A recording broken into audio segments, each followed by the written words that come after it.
And we are very honored to be joined as we continue the show by Taja Riley, who's a dance artist, an athlete, and an activist who helped pull back the veil on labor practices at the Super Bowl. Taja, thank you so much for being with us. Oh, I think you're muted. We might have to restart. Yeah. Yeah. It might just be the settings. It might be the settings and what microphone is chosen. Gremlin has gotten us here. The technological gremlin? Yeah. Well, you know, in World War II, that's what they used to say when the planes, something would happen, they would say it's little gremlins. Can you hear me now? Ah. Yes. Now we can hear you. We did it. Boom. So I'm going to chime in with your question, or like to answer your question. I honestly think that it is a small victory that we've achieved here. But it's just a start in where we need to go in the general work that we need to do for the dance industry, as well as the work on union jobs, jobs that are approved by SAG-AFTRA or trying to follow or attempting to follow the SAG-AFTRA guidelines and the protocols. I feel that there has been a history in the past, as you know, of claims that are still currently open about past Super Bowls where dance artists were not paid well or they were not paid at all. And so I feel like this isn't just a pressure point towards the NFL or towards Rock Nation, but it's also pushing the pressure on SAG-AFTRA to do what's right according to, you know, how they handle these situations, how they diffuse this problem, how they find resolution before being another claim that just gets to sit at the SAG-AFTRA desk and never gets resolved. Yeah, so that's kind of where I'm at with it right now. Well, I mean, it seems super important looking at this because, you know, my sort of first takeaway was this has got to be a tough situation for dancers because I'm sure to have on your resume that you were at the Super Bowl is huge, but they're saying, oh, you have to volunteer, you have to do this. And of course, I'm sure when you get there, they're like, oh, do all these extra things you weren't supposed to do. So it seems like for dancers, you're really in a rock and a hard place with some of these big events because for your career, obviously it's big, but they're really trying to you know, put you in a tough spot. Yeah, exactly. And I think my situation is a little bit different or a little bit skewed from the situation that these field cast performers are in right now. In my past two Super Bowls, the Super Bowl that I did with Beyonce kind of went effortlessly without a hitch, you know. So with Beyonce's Super Bowl, that was a different experience that I had than the J-Lo Super Bowl, where we were brought on to think that our whole job was going to be a union job experience. And then we're met with learning that, oh, now J-Lo wants to increase the amount of time that we work per day, but still pay us the same rate that we would under a Dancers Alliance, what we would call a Dancers Alliance job.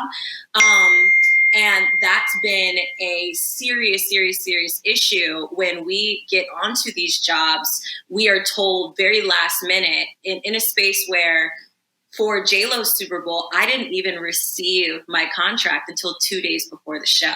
It wasn't right until 2 days before the show. And it still wasn't right when we actually received our contracts 2 days before the show.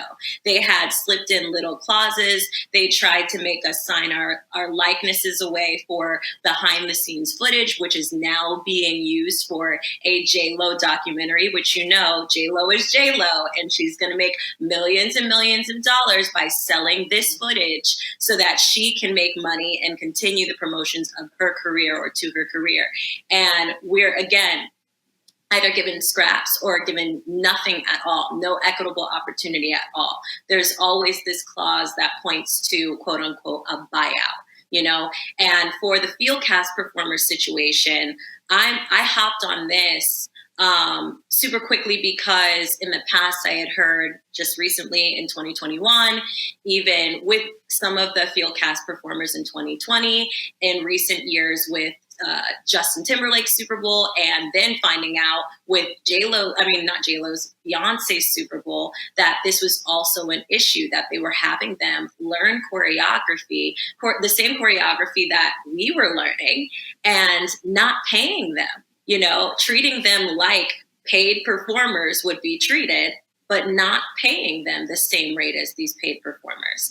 And so, yeah, it's a huge issue when it comes to equitable treatment, but then it's also the consideration of what they mean by exposure, especially in a space where there's hundreds of people on the field. It's not like you're the focal point of the camera time. It's not like you're going to be documented in the credits here. It's not like you're going to be shouted out on Instagram. So, and you can't even take your social media or your phone, your smart devices inside. So what is the exposure opportunity,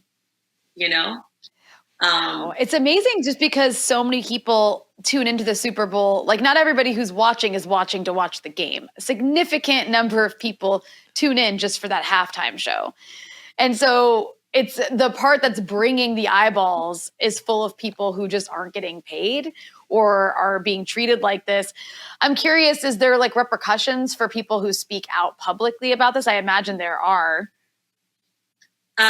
There's always fear of repercussion when facing this. I know that I face a lot of anxiety whenever I bring to light some of these situations, because I do feel that it's never talked about. We're always silenced, and we're silenced through paperwork even, or just the attempt to put paperwork in front of us like an NDA that suggests that we can't report a crime. Wage theft is a crime. It's illegal. It's an illegal labor practice. And I think that because a lot of dance artists are misinformed, they don't know the leverage or the power that they have to kind of gather or unify strength in numbers and a strength in numbers approach to these types of situations. It's exactly what you need to do. I've been in situations before where the production or the director, the commissioner, or even the choreographer or the recording artist may not want to pay what we are deserving of. And I think that in this sense, or even just putting us in very poor work conditions, like being on tour and having to share rooms with another adult that you have never even really met before, you're just working with them. In these situations, strength in numbers is the best thing that you can do, is the best approach that you have, and saying, okay, 100%, we're all not going to perform if these things don't change. And I feel like here it's really just, this is a victory, a mental victory for us, to just basically expose the fact that it should not stop our careers. It should not threaten our job security to just have wage transparency, because that's really all it is. It's not like I'm impolitely sharing this information or sharing misleading information or false information or making false claims or accusations against anybody. I just want people to do what's right, and that, I think that's the important lesson here. And I think that that's what, beyond the anxiety of posting any of this stuff, I think that empowers me to continue to march forward and continue to question the, I guess, proposed normal, and starting to shift that normal into being normalizing respect and normalizing being grateful for an opportunity and also being respected in that opportunity. And I think that's a fair approach to trying to change these things. Absolutely. Yeah, no, absolutely. And I wanted to just ask you this quickly. What are the next steps from here? Have you heard from more dancers who are empowered by that? I mean, I told a friend of the show that you were coming on, and they were like, they're also a dancer. They were like, oh my God, I'm going to tell everyone about this, because they, have experienced wage theft so many different times. And it really spoke to them, that someone was speaking out. So I'm curious the response you're getting from other dancers and what the next steps could be to help, change things here. Well, first, I'm going to say I'm really sorry about the technological gremlins. They were probably like, oh, I'm really excited to have her on the show. Wait, what? The network? No. But yeah, but I will happen. say that steps forward, I know that what I'm thinking is to now have a closer eye on SAG-AFTRA in these future union jobs, to try and spread more educational awareness about how to handle these situations in the future. Because, just from hearing from some of these sources that have been kind of reporting back to me on the updates of what's going on with the Super Bowl, is I'm hearing this resounding or unanimous perspective of, I did not know, or I did not even think about that. And that's a dance industry business problem. We don't look at ourselves enough as individually owned businesses because we're not regarded in that way. And so it has this communication or this translation to us as, oh, they only reaffirm that we are hobbyists. They don't reaffirm that we're athletes. They don't reaffirm that we're actors of movement. They don't reaffirm that we are artist collaborators. We are artistic collaborators with a recording artist. We're not lower than, we are equal to, and we are stronger with. And so now it's about, okay, now we have to start gathering together these organizations that are focused on improving and advocating for dance artists on the behalf of dance artists. And as individual dance artists, we need to start grouping together with these organizations. We need to start cheering each other on from the sidelines, using our platforms productively if we can. And, if there is a proposed window where you can stand up, stand up. I mean, like, I'm standing up and standing strong, not just because of the history of me advocating, but I also have the power perspective of, I'm not on the job currently, And so I think this should empower other people that may not be working that specific job to receive the report, the anonymous report or the anonymous source from somebody that's working on the inside, and then advocate on behalf of them.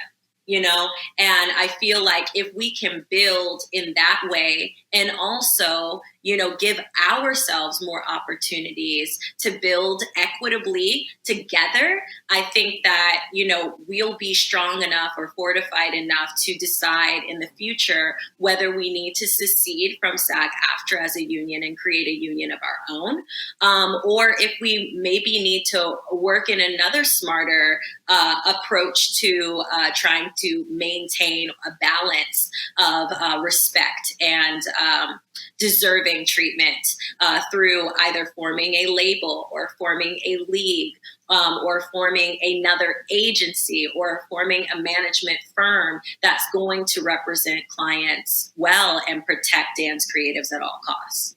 Mm-hmm. Well, Taja, really appreciate you being willing to join us. Sorry we had a couple gremlin moments there, but you certainly always have a voice here with us at Breakthrough News. These are crucially important labor issues. But thank you so much for what you're doing, and thanks for giving us some of your time here on the Freedom Side.